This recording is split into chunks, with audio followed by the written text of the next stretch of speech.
दोस्तों रिसेंटली मैंने अपने चैनल पे एक वीडियो अपलोड किया था, why Indian man should not get married these days. अब उसके नीचे बहुत सारे लोगों ने कमेंट किया, सबका अलग पर्सपेक्टिव था। कुछ को लगता है हमें शादी नहीं करनी चाहिए, कुछ को लगता है कि लड़कियां बहुत ज़्यादा खराब हो गई हैं, और कुछ को लगता है कि इंडियन लॉ सिस्टम बहुत ज़्यादा करप्ट है। बट मेरा पीओवी पता है क्या है, कि आज मर्द जिस तरह की सिचुएशन में है उसके लिए रिस्पॉन्सिबल हम खुद ही हैं। क्योंकि नेचर ने हमें जो करने के लिए पैदा किया है हम वो कर ही नहीं रहे हैं। Let me explain. बट उससे पहले दो पॉइंट। सबसे पहले इस वीडियो के कमेंट सेक्शन में तुम लिखो जस्टिस फॉर अतुल, क्योंकि हमें ये हैशटैग ट्रेंड करवाना है। सेकंड, अगर तुम में से किसी को भी किसी स्पेसिफिक टॉपिक के ऊपर वीडियो चाहिए, किसी की लाइफ में कोई प्रॉब्लम चल रहा है, तो मुझे कमेंट कर सकते हो, तो मैं इस टॉपिक को कवर करूंगा। अब चलते हैं इस वीडियो के ऊपर। देखो यार, जब से ह्यूमन सिविलाइजेशन की स्टार्ट हुई है, from the early man's age, जिस टाइम ना तो कोई लॉ होता था ना तो कोई जस्टिस सिस्टम, उस टाइम हम मर्द ही अपनी फैमिली को प्रोवाइड एंड प्रोटेक्ट करते थे और सोसाइटी को लीड करते थे, ताकि वो एक पीसफुल प्लेस बन सके बच्चों और फीमेल्स के लिए। बट इस चीज में एक कैच है। The society was, is and will be led by strong masculine dominant man. यानी एक सोसाइटी को हमेशा से ही स्ट्रॉन्ग मैस्कुलिन और डोमिनेंट मैन चलाते आए हैं। तुम हिस्ट्री उठा के देख लो, जितने भी ग्रेट एम्परर्स रहे हैं, Napoleon, Ashoka the great, Genghis Khan, Sikandar, most of them are men. क्योंकि नेचर ने आदमियों को लीड करने के लिए बनाया है और उन्हीं के अंदर वो क्वालिटीज हैं। और फीमेल अपने पार्टनर की लीड को फॉलो करती है to have a great family.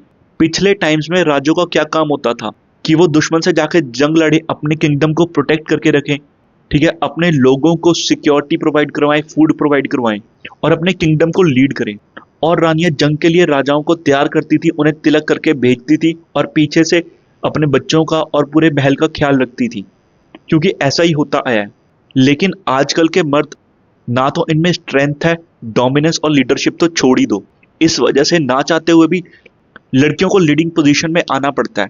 और अगर किसी भी रिलेशनशिप को एक लड़की लीड कर रही है, वो किसी भी लड़के के लिए एक गुड एक्सपीरियंस नहीं होने वाला। When women are put on leadership role, they get confused. But question ये है कि आज के जनरेशन के मैन वीक और सबमिसिव क्यों बनते जा रहे हैं। इसके मेनली दो रीजन है। सबसे पहला, distractions, social media, porn, mobile addiction, sports, IPL, लड़कियां, you name them.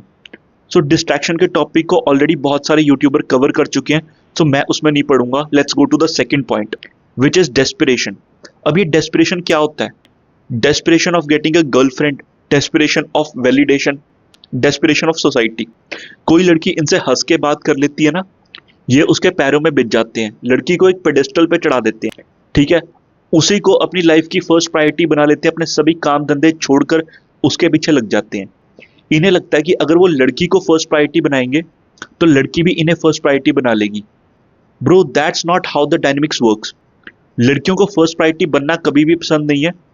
First priority बनने का चेज पसंद है। तुमने नोटिस किया होगा कि कैसे लड़कियां एक टॉक्सिक बंदे से अट्रैक्ट हो जाती हैं जो उनकी केयर ही नहीं करता, क्योंकि लड़कियों को वो चेज, वो थ्रिल पसंद है लड़के को चेज करने का। इसलिए लड़कियों को ऐसे लड़के पसंद नहीं आते जो उनको फर्स्ट प्रायोरिटी बनाते हैं और जो उनके लिए सब काम धंधे छोड़कर अवेलेबल है। थोड़े टाइम बाद लड़कियां उन्हें छोड़ देती हैं। और तुमने नोटिस किया होगा, जब लड़की ऐसे लड़कों को छोड़ती है, वो किसी ऐसे लड़के के पास जाती है जिसे उसकी पड़ी ही नहीं है। वो अपने गोल में, अपने लाइफ में खुद को बेटर बनाने में बिजी है। जब तुम्हें मैंने एग्जाम्पल दिया था पहले कि पिछले जमाने के राजाओं का, तो एक राजा के पास 100 रानियां क्यों होती थी? क्योंकि रानी उसकी फर्स्ट प्रायोरिटी नहीं होती थी। उसकी फर्स्ट प्रायोरिटी होती थी किंगडम को आगे बढ़ाना, अपने वंश को आगे बढ़ाना। और 100 की 100 रानियां राजे के साथ लॉयल रहती थी। सोचा तुमने कभी इस चीज को? और आजकल भी तुमने देखा होगा, singers, celebrities, football player, cricketers, इनके पीछे लड़कियां पागल होती हैं, क्योंकि ये पैशनेट होते हैं अपनी चीज को लेकर। इनकी लाइफ में एक गोल होता है जो लड़कियों को अट्रैक्ट करता है। It's not the money. तो अपनी लाइफ में प्रायोरिटी सेट करो, खुद पे काम करो, अपनी लाइफ में एक गोल लेकर आओ। अब मैं ये नहीं कह रहा कि तुम ऐसा करोगे उसके बाद तुम्हें बिट्रेयल नहीं मिलेगा, ठीक है, तुम्हारे रिलेशनशिप नहीं टूटेंगे, but you will be in a better position to handle it. So अपने अंदर स्ट्रेंथ, डोमिनेंस लेकर आओ and have a purpose in your life.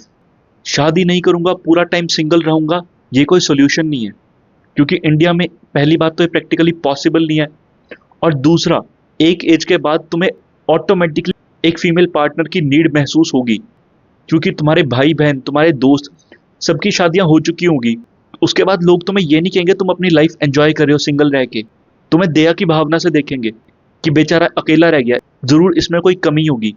Life में एज अ ह्यूमन आयो, हर इमोशन को फील करना जरूरी है। The feeling of being loved, feeling of being father, life के हर एसेंस को महसूस करना जरूरी है। सो मैरिज नहीं करूंगा ये कोई सोल्यूशन नहीं है। सोल्यूशन ये है, you should marry to a girl who has standards, who has qualities, who is able to build a long lasting relationship with you, because that's a win for you. So video को अब wrap up करते हैं। So video अच्छी लगी हो तो channel को like और सब्सक्राइब करना। बाकी मिलते हैं नेक्स्ट वीडियो में, तब तक के लिए thank you very much, bye bye.